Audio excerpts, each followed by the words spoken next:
नमस्कार। We Leeds online classes में आपका स्वागत है।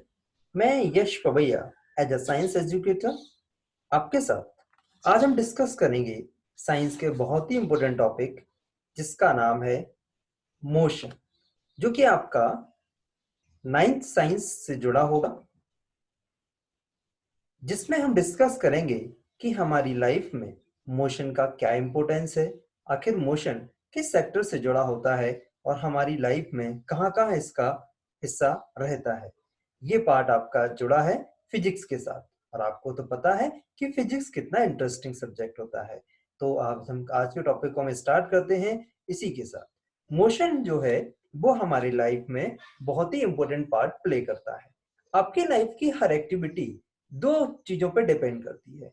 या तो आप किसी चीज को रेस्ट कंडीशन में रखते हैं या फिर आप जब कोई वर्क करते हैं तो आप मोशन में आते हैं। जैसे कि हम यहाँ देखते हैं, अगर आप बाइसिकल को के साथ कहीं वॉक पर जा रहे हैं, आप राइडिंग कर रहे हैं, तो यहाँ देख रहे हैं आपकी बाइसिकल या आपकी बॉडी एक मोशन कंडीशन में है, यानी कि आपके बॉडी के पार्टिकल्स, बॉडी के ऑर्गन्स मूव कर रहे हैं, बाइसिकल भी मूव कर रही है, तो उसके अंदर एक मोशन जनरेट हो रहा है। दूसरा, हम देखते हैं कि यहाँ पर कभी आप अगर गए होंगे तो देखिए, ये वाटर वेव्स जब आती हैं, सी वेव्स आती हैं आपका, तो ये पानी के अंदर जो मूवमेंट आता है, तो यहाँ भी आपको देखने को मिलता है, ये भी एक मोशन का पार्ट नजर आता है। दूसरा, आगे हम चलते हैं तो यहाँ पर आपको देखें कि काफी सारे ये एनिमल्स हैं जो कि मूव कर रहे हैं, घूम रहे हैं, तो इनके अंदर भी जो मूवमेंट है वो क्या कहलाता है? मोशन कहलाता है। मतलब ये हुआ कि हमारे आसपास जो भी चीजें हो रही हैं, एयर का ब्लो करना, वाटर का मूव करना, आपका किसी भी पार्टिकल्स का मूव करना, एनिमल्स का मूव करना, ह्यूमंस का मूवमेंट, हर चीज मोशन से जुड़ी होती है और ये हमारे लिए बहुत इंपॉर्टेंट होता है, इसलिए ये हमारा चैप्टर का हिस्सा है। यहाँ आप देखें, ये भाई साहब बॉक्सिंग कर रहे हैं, तो इन्होंने जब मूवमेंट किया अपने हैंड को तो भाई साहब को चोट आ गई, तो ये भी एक आपका मोशन का हिस्सा है। तो ये जो मोशन है वो बेसिकली होता क्या है? पहले तो आपको ये समझ में आना चाहिए कि हम जो पढ़ने वाले हैं वो हमारी लाइफ से किस तरीके से जुड़ा है। मेरे ख्याल से आपको ये समझ में आ गया होगा कि आपकी हर एक्टिविटी मोशन से जुड़ी होती है, और अगर आपकी हर एक्टिविटी मोशन से जुड़ी होती है तो हमें ये धीरे धीरे ये भी समझना है कि अंदर ये आखिर ये मोशन के अंदर क्या क्या होता है और कितने कितने इंटरेस्टिंग फैक्ट होते हैं, ये मोशन किस किस चीज से जुड़ा होता है, हम किसी चीज को कब कहेंगे कि ये मोशन है, और हम क्या कहेंगे कि मोशन के कितने कितने टाइप्स होते हैं। सारी चीजों को हम डिटेल में स्टडी करने वाले हैं। यहाँ हम देखते हैं, सबसे पहले हम डिस्कस करेंगे motion in a straight line. अब ये जो मोशन होता है ये स्ट्रेट लाइन में होता है, यानी कि कभी भी कोई मूवमेंट अगर हो रहा है तो सिस्टमेटिक तरीके से वो स्ट्रेट लाइन में ट्रेवल कर रहा होता है। जैसे कि हम यहाँ बात करें, अगर आपके पास कोई ऑब्जेक्ट है जो कि किसी पर्टिकुलर पाथ के अकॉर्डिंग एक स्ट्रेट लाइन में वो ट्रेवल कर रहा है, जैसे यहाँ से कोई ऑब्जेक्ट था, ये यहाँ पे था, फिर यहाँ पर आया, फिर यहाँ पर आया, फिर वो यहाँ पर आया, यानी कि उसने एक स्ट्रेट लाइन के पाथ को फॉलो किया, तो उसे हम कहेंगे कि ये जो मोशन है, यानी कि कोई बॉडी पहले यहाँ थी, अब यहाँ से वो पहले यहाँ थी, अब यहाँ से कहाँ आ गई? यहाँ पर आ गई। तो उसने जो मूवमेंट किया, उसने जो मोशन को फॉलो किया, वो क्या कहलाता है? स्ट्रेट लाइन मोशन कहलाता है। तो क्या सर हर तरीके का movement motion straight line motion होगा? नहीं, जैसा कि हम देखते हैं, अगर कोई बॉडी है जो कि इस तरीके से पहले यहाँ पर मूव कर रही थी, यहाँ पर थी, अब वो यहाँ पर पहुंचेगी, उसके पाथ में वेरिएशन आएंगे, कर्व्ड पाथ होगा, तो यहाँ हम उसको स्ट्रेट लाइन में नहीं लेके जा पाएंगे। तो आपको ये याद रखना है, हम यहाँ सिर्फ इतना समझने की कोशिश करें कि स्ट्रेट लाइन मोशन क्या होता है। यानी कि कोई बॉडी जब पर्टिकुलर स्ट्रेट पाथ को फॉलो करते हुए आगे जा रही होती है तो उसे हम कहते हैं स्ट्रेट लाइन मोशन। बात समझ में आती है? जैसे कि आपने देखा होगा हमारी मेट्रो सिटीज में या हमारे रेलवे ट्रैक्स पर आपने देखा होगा, जब काफी सारी ट्रेन्स आती हैं, ये जैसे हमारी एक मेट्रो है जो कि पर्टिकुलर स्ट्रेट पाथ में फॉलो करते हुए आ रही होती है। अगर ये पर्टिकुलर सीधे पाथ में फॉलो करते हुए आ रही है तो उसे हम कहेंगे स्ट्रेट लाइन मोशन। तो सर और मोशन में क्या होता है? अगर सारे ही स्ट्रेट लाइन होंगे तो फिर यहाँ आप देख पा रहे होंगे, जब आप किसी मेले में जाते होंगे तो वहाँ आपने बहुत सारे झूलों को देखा होगा। ये झूले जो हैं वो इस तरीके से आपने देखा यहाँ पर एक सर्कुलर पाथ को फॉलो करता हुआ चल रहा है। तो ये आपका क्या है, एक सर्कुलर मोशन है, ना कि स्ट्रेट लाइन मोशन है। इतनी बात मेरे ख्याल से आपको समझ में आ जानी चाहिए। क्लियर हो गया? तो स्ट्रेट लाइन मोशन आपको समझ में आ गया। मोशन इन स्ट्रेट लाइन क्या होता है। अगर हम बात करें कि किसी मोशन में जब कोई पर्टिकुलर ऑब्जेक्ट स्ट्रेट लाइन में मूव कर रहा है, तो उसमें एक इंपॉर्टेंट वर्ड आता है पोजीशन। तो ये पोजीशन क्या होता है, इसके बारे में जरा हम समझने की कोशिश करते हैं। सबसे पहले हम ये समझते हैं कि कोई पोजीशन जो है, आप जिस एंड्रॉइड फोन में या जिस सेल फोन में आप मुझे सुन पा रहे हैं या जिस लैपटॉप से आप मुझे देख पा रहे हैं, तो वहां पर आपने देखा होगा कि कभी-कभी हम जब फ़ोन यूज़ करते हैं और यूज़ करते-करते हम कहीं पर इसको रख देते हैं। अब ये फ़ोन आपके मम्मा का है, आपके पापा का है, आपके भैया का है, जिससे का भी है, उन्होंने आपसे कहा कि मेरा फ़ोन कहाँ है? अब आप क्या कहते हो कि फ़ोन आपका घर में रखा हुआ है, या फिर ये कहते हो कि फ़ोन आपका जो आपका रूम था, ड्राइंग रूम था, आपका डाइनिंग रूम था, जहाँ पर भी रखा हुआ था, उस पर्टिकुलर पोज़ीशन के बारे में बताते हो। उनको पोज़ीशन बताते हो ना कि आपका फ़ोन उस टेबल पर जाकर के रखा हुआ है या बेड के पास रखा हुआ है। तो पर्टिकुलर किसी ऑब्जेक्ट की पोज़ीशन को डिफाइन करना, किसी टर्मिनोलॉजी के साथ हम जब बताते हैं, तो उसे हम कहते हैं पोज़ीशन। बात समझ में आती है? थोड़ा-सा इस चीज़ को हमें क्लियर करना है। अब ये जो पोज़ीशन है, ये क्या है? अगर हमने कहा कि किसी पोजीशन पर्टिकुलर, जैसे आपने पर्टिकुलर कोई अगर ऑब्जेक्ट नहीं बताया, उनको नहीं बताया कि यहाँ पर रखा हुआ है, तो वो उस जगह पर नहीं पहुँच पाएँगे, प्रॉब्लम आएगी। जैसे कि एक एग्ज़ाम्पल हम और लेते हैं। ये एक अच्छा-सा घर है ना? यहाँ पर आपको आना है ना? वैसे तो ये अपना घर है, अपना यानी कि अभी तो मैं ही बता सकता हूँ अपना, है ना? आपने तो अभी अपना घर मुझे बताया नहीं है। ये अपना घर है, यह यहाँ पर मैं रहता हूँ। तो यहाँ पर जब मैं रहता हूँ, अब मैंने आपसे कहा कि आप मेरे घर पर आ जाइए। तो अब आप बताइए, आप जहाँ पर भी हैं, आप मेरे घर पर अभी आ सकते हैं? हाँ, कोशिश तो कर सकते हैं, लेकिन आपको तो डायरेक्शन ही नहीं पता कि ये कहाँ पर है, क्या इसकी लोकेशन है। जब तक मैं इसका पूरा एड्रेस आपको नहीं दूँगा, पर्टिकुलर पूरी पोज़ीशन के बारे में मैं नहीं बताऊँगा, तब तक आप नहीं आ पाएँगे ना यहाँ तक। तो ये आपको प्रॉब्लम आएगी। तो आपको पर्टिकुलर किसी ऑब्जेक्ट की पोज़ीशन या उसकी डायरेक्शन के बारे में पता होना बहुत ज़्यादा ज़रूरी है। तभी हम ये कह पाएँगे कि ये जो मोशन है, उस तरीके से वो वर्क कर पा रहा है। यानी कि यहाँ पर किसी पोजीशन के बारे में आपको क्लियर करना, पोजीशन का मतलब है कि उसका एक रेफरेंस पॉइंट आपको पता होना चाहिए कि आपको ये किस डायरेक्शन में, कहाँ पर, कैसे ये पॉइंट आपको मिलेगा। तभी तो आप मेरे घर पर आ पाएँगे, है ना? और बेसिकली मैं अभी भी जो वीडियो बना रहा हूँ, वो यहीं से बना रहा हूँ, है ना? तो आपको अगर कभी घर आने का मौका मिलेगा, तो आपको यहीं आना है। बाकी मैं एड्रेस आपको बता दूँगा। आपको अगर पूछना है तो मुझे कमेंट बॉक्स में ज़रूर बताइए, मैं आपको बिल्कुल बुलाऊँगा, है ना? बाकी अगर आप बताएँगे तो फिर आपको अपने घर का भी एड्रेस देना पड़ेगा, क्योंकि मैं आपके घर पे भी तो आऊँगा फिर, है ना? चलो हम आगे बढ़ते हैं। आगे है हमारा, जैसे हम बात करें पोजीशन के बारे में, ये आपने एक बहुत अच्छा-सा क्रिकेट ग्राउंड है ना? सभी लोग देखते हैं क्रिकेट, तो आपने क्रिकेट ग्राउंड देखा होगा। इस ग्राउंड के अंदर काफ़ी सारे प्लेयर्स होते हैं। अब बताइए जल्दी से, क्रिकेट में कितने प्लेयर होते हैं? सिंपल सी बात है सर, क्रिकेट में तो 11 प्लेयर होते हैं, है ना? कई बार हमने देखे मैच। अब ये जब 11 प्लेयर होते हैं, तो ये जब 11 प्लेयर्स ग्राउंड में जाते हैं, तो ग्राउंड में आपने देखा होगा कई बार कि कई सारे लोग यहाँ पर दिख रहे हैं आपको, काफ़ी सारे लोग फील्डिंग करते हुए नज़र आते हैं। जैसे कुछ यहाँ पे खड़े हुए हैं, कोई यहाँ पे खड़ा होता है, कोई यहाँ पे ये विकेट कीपर होते हैं, है ना? ये बॉलर होते हैं, ये आपके प्लेयर्स लगे होते हैं फील्डिंग के लिए, है ना? कुछ यहाँ पे लगे होते हैं, इस तरीके से लोग फील्डिंग कर रहे होते हैं ना, तो ये काफ़ी सारे प्लेयर्स यहाँ पर लगे होते हैं।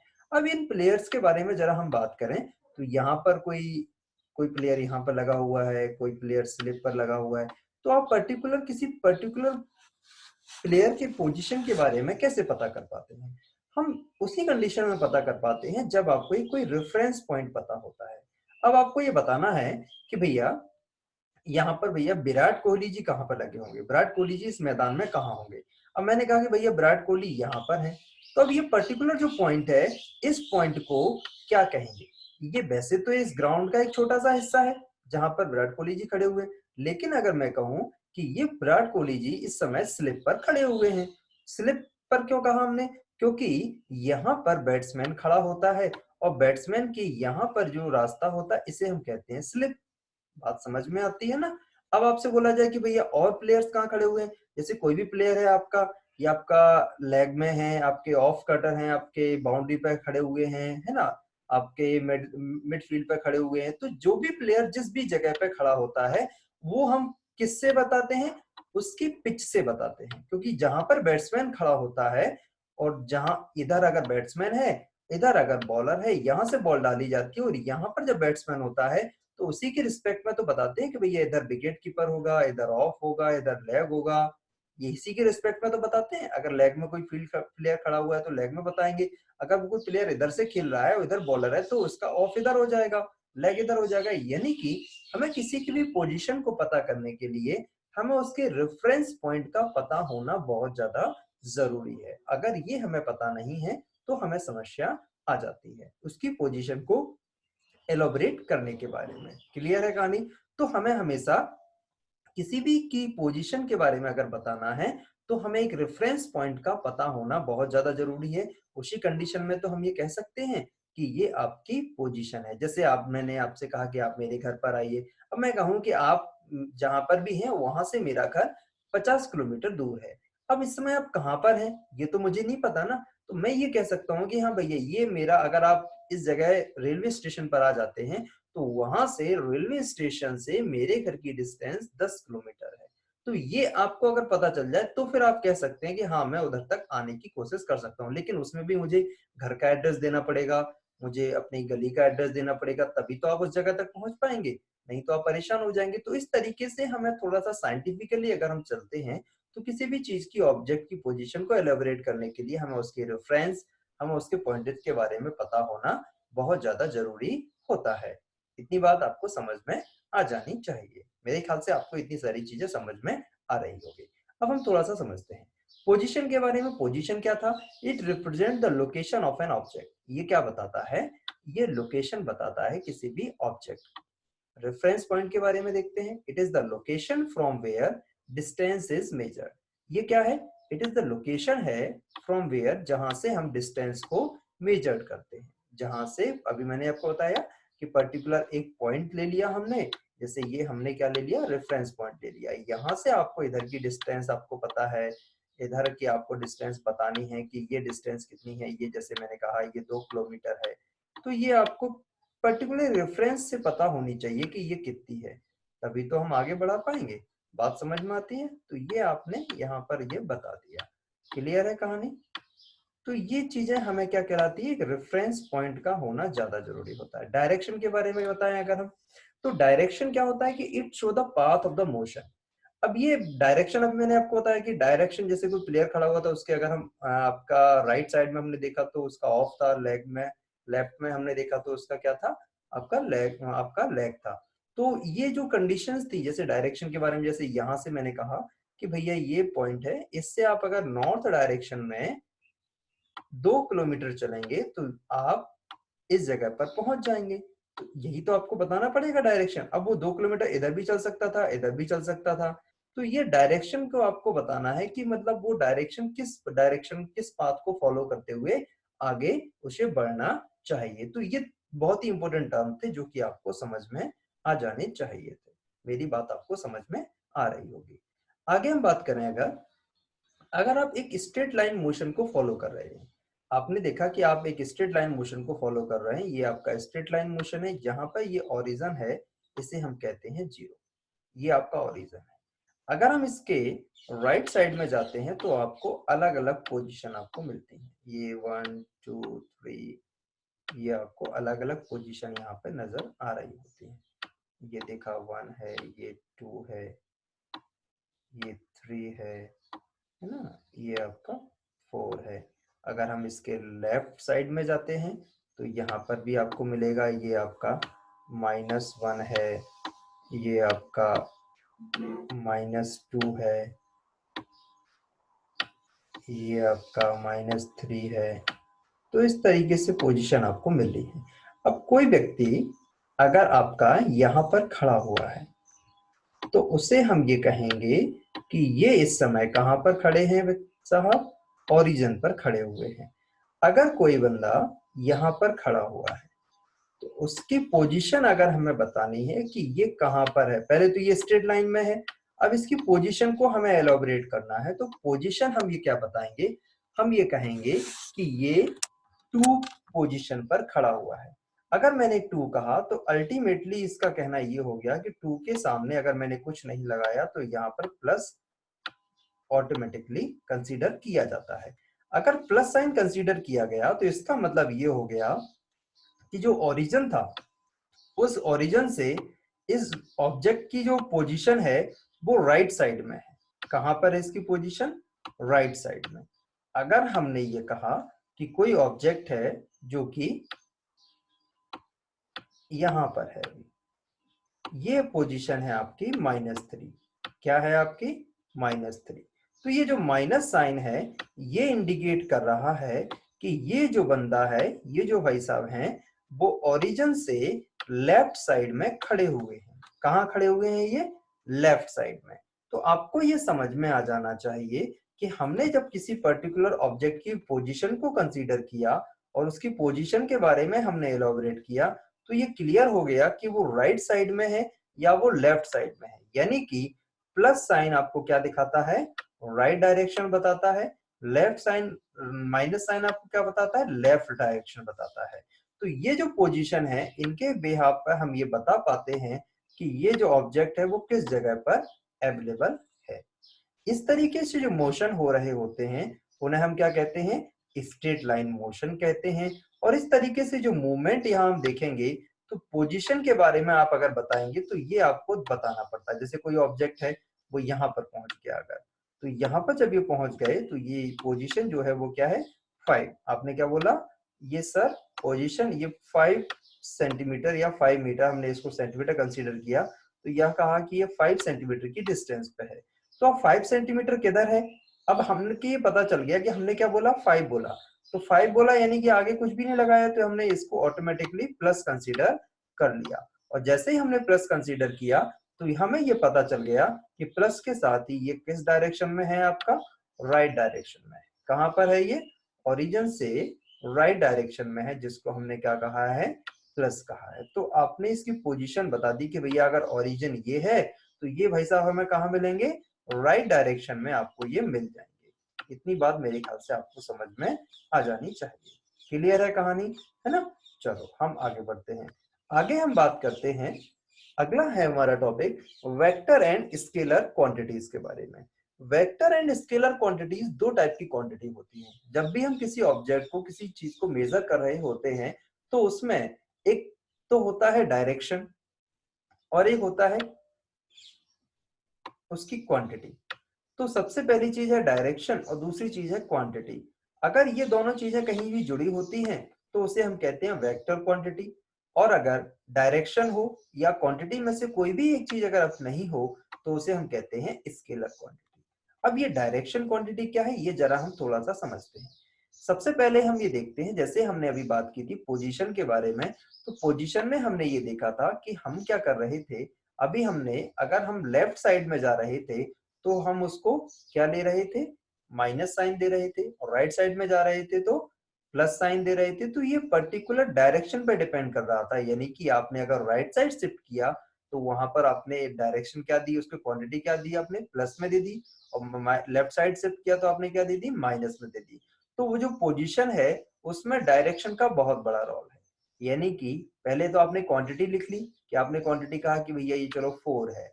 अब ये 4 प्लस का है या माइनस का है, ये प्लस और माइनस बताएगा कि अगर प्लस है तो ये राइट साइड में 4 है, अगर माइनस है तो ये लेफ्ट साइड में 4 है।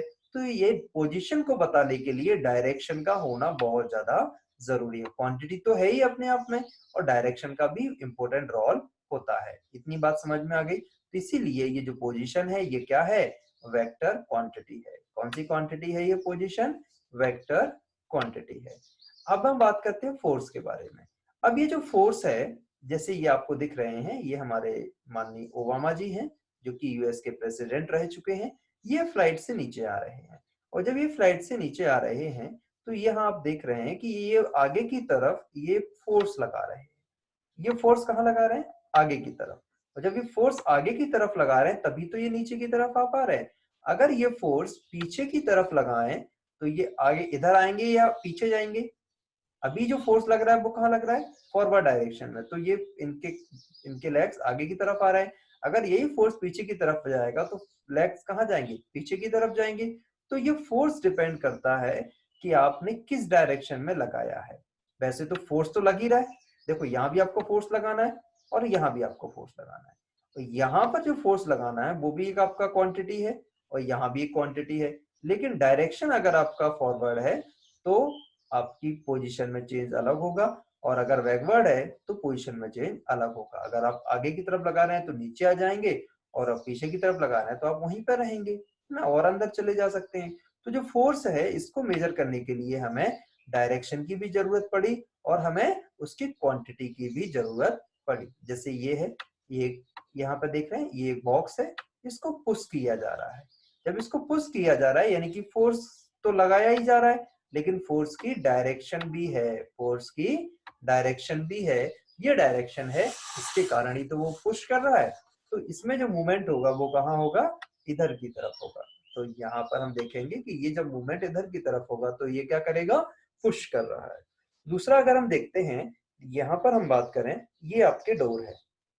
कभी आपने डोर को ओपन किया होगा, तो कभी कभी आप देखते हैं कि डोर को हम जैसे ओपन करते हैं तो उसमें एक तो पुश करने का होता है, एक पुल करने का होता है। अगर आप पुश कर रहे होते हैं तो क्या डोर ओपन होता है, नहीं होता। हमें क्या करना पड़ता है, पुल करना पड़ता है।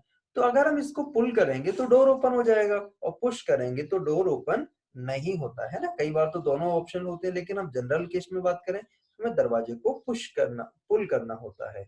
तो अगर हम पुश कर रहे हैं तो क्या हो रहा है, डोर क्लोज हो रहा है, और अगर हम पुल कर रहे हैं तो डोर ओपन हो रहा है। यानी कि पुल और पुश पर्टिकुलर डायरेक्शन पे डिपेंड कर रहा है।